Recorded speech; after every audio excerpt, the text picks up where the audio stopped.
Ilia Topuria will beat Alexander the Great Volkanvoski. Why it is, I will explain to you in this video. Hello and welcome to Bloodsport MMA. Salam alaikum to everyone. Guys, make sure to watch this video until the end to see all of my points why I think Topuria beats Volkanvoski. And if you know me, if you know the channel, you know I've always been a supporter of Volk, always loved his work, and I always said, hey, Volk has the potential to be one of the greatest of all time. And he definitely did his work to at least belong in the top 5, top 10 of that conversation. And he's definitely, together with Jose Aldo, the greatest featherweight of all time. I mean, what he did is absolutely insane, the run he's been on. But the first point that I would say is, look, time comes for everyone. It's Tony time, bitch! And the time for you doesn't always come when you expect it to come, you know what I mean? I'm fucking coming for you! And it happened to a lot of fighters. And I know the Islam fight was on short notice. I know. And that definitely impacted the fight. But the thing is, the outcome doesn't change. He got knocked out for the first time in his career. That does something with you. Look at all the fighters, or ask them. You have to ask him. If you think he man, you have to ask him. That got knocked out, and you can say, yeah, he wasn't out cold. But if you look at him, he didn't know where he was anymore. Like, it was not just a weird TKO controversial stoppage. Like, he was done, right? And that does something to you, because gun shy is a thing. I have a video, by the way, about gun shy, that you know what the term means. Gun shy is a thing, plus also doubt, which kind of goes hand in hand with gun shy. If you got knocked out for the first time in your career, and you're not 25 anymore, he's 35, he turns 36 in September, you might go in there, and I believe Volk has a lot of confidence, I believe he does a lot of mental work and everything, but still, you would, however tough you are, go in there knowing like, hey, the last time I stepped in here, I got knocked out. I better be careful, because before that happened, he was on such a crazy winning streak, he felt invincible. Volk felt invincible. And if you get humbled like that, if you want to call it like that, or you get brought back to reality, and like, oh, dang, I can get knocked out. I also am just a human, because sometimes you think you're something out of this world when you are in a winning streak like Volkanvoski was. Volkanvoski seemed undestroyable. And now he knows he is destroyable, and he's facing a guy in Ilia Topuria who is famous for his power. He knocked guys out in lightweight. He knocked all the guys out in featherweight. Not all of them. Josh Emmett, for example, who was like a robot in there. But he faced a guy with a lot of power. He's not facing a volume punch like Max Holloway. Topuria is a one-punch knockout guy who can knock you out with one single blow, especially like his left hook is absolutely deadly. A left hand and a left shoulder. And that can really affect you going in there. Plus, getting knocked out doesn't help your chin. He's not having the shortest comeback of all time, but he didn't take a lot of time off. That happened in October 21st. Now it's February, beginning, middle of February. That's not that long for your whole body to recover and then getting back to a new training camp and everything. These are all little things that you might not acknowledge, but that have an impact on something, on a fight like this. And why I think out of the factors that he's getting old, by the way, 35 is not young for the featherweight. If you can say, yeah, but Teixeira was a champion at 42. Breaks through at 42, yeah, at 42. Yeah, but light heavyweight is not really the same as a featherweight. Featherweights live from, or the lower weight classes live from their speed. And the speed is the first thing to go once you get older.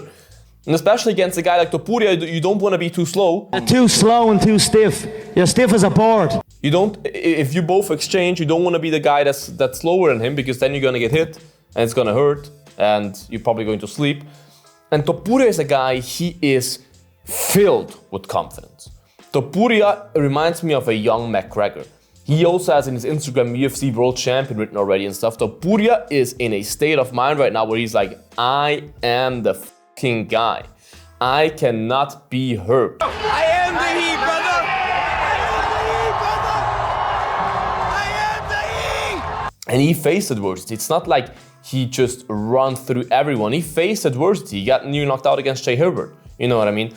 So he knows how to come back from that as well. And he has the experience. Not like he had first round knockouts the whole time. He fought a guy like Josh Emmett for 5 rounds. I will be prepared for 5 rounds. Josh Emmett, look what he did to Bryce Mitchell. Josh Emmett is as dangerous as it gets. And Topuria has that confidence in him, like, hey, wherever this fight goes, if it goes over distance, if it goes to the ground, if we're in a stand-up, I can win this fight everywhere. Because Topuria has the power to knock Volkanvoski out. Volkanvoski likes to take people down, ground and pound them, whatever. Hey, Topuria, guess what? Has his most wins are by submission. He has 8 submission wins, and a lot of them are by triangle or guillotine submissions that are mostly done from your guard. So even if he takes him down, even if Volkanvoski takes Topuria down, he knows, hey, I can tap you. And I clearly felt the tap. And I know Volkanvoski is nearly impossible to tap because Brian Ortega couldn't tap him. But we also said Volkanvoski is nearly impossible to knock out, and then Islam came and knocked him out. There's always a first time for stuff like that, and no one is untappable. No one! That doesn't exist. That's only people's minds. And of course against Ortega, hey, phenomenal work. But don't forget, Ortega was also beat up like crazy in that fight. And it was late in the fight, everything was slippery and stuff. But hey, like, we can't question Volk's defensive grappling game and even offensive grappling game. He was with Craig Jones, amazing. But still, Topuria has the confidence and the quality, the technicality to win by any way.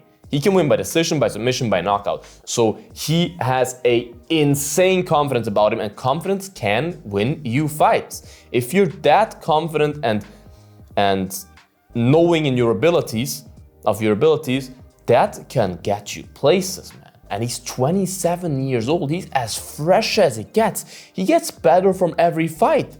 The Emmett fight, the Topuria against Emmett, he will be 2 steps better than back then. He will only get better each fight. That's the dangerous thing. Volk will not get, you can never say never, but let's say normally Volk is not getting any better. He maybe gets more calculated and stuff. You know what I mean? The more experience you have, but still, Volk is not getting any faster anymore at this stage of his career and stuff. He's not getting too much slicker anymore. Topuria is doing that in real time, you know what I mean? So that is something that I really think will play a big factor. And also, what you see if we go into the technical details, Volk, it's a hard statement, but lives off his feints. Volk's stand-up is based around his feints. He feints a lot of stand switches, feints, to make you keep guessing and make you hesitant to throw anything, and always, you know what I mean, make you react, and he can see your reactions, and then kind of game plan on the go based on your reactions that you give him. And Topuria, look at Topuria against Emmett. This is a great fight to give an example, because Emmett is the biggest puncher in the division. Look at the fight. When Emmett was feinting, Topuria just stood there. Topuria was not worried, because Topuria knows how fast he is and that he can evade punches as soon as they really come. And that's something that's really top level. You could say boxing, Thai boxing. Topuria is more of a boxer from his style that you don't see often. And that's a really important quality against a guy like Volk, who, as I said, always tries to throw you off with his stance, which is with his feint.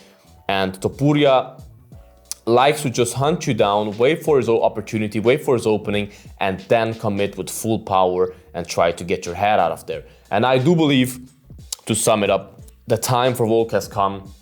And I will not be surprised if Volk puts a clinic on Topuria and just shows he's back. But my assessment, my brain tells me that the time has just come for Volk, and it's Topuria's time. Topuria will get him out of there in round 3. I predict in round 3, Topuria catches him with a left hook probably, or a right overhand, and puts him down to the mat, maybe even out cold, finishes him with 1 or 2 ground and pound shots, and is the new champion. This is my prediction. Write your prediction in the comments. I know a lot of guys won't agree with me. Write in the comments. Let's have a nice discussion. I would appreciate that. Make sure to like this video, subscribe to this channel, guys. Stay bloody, and until the next one, bye-bye. Blood Sport out.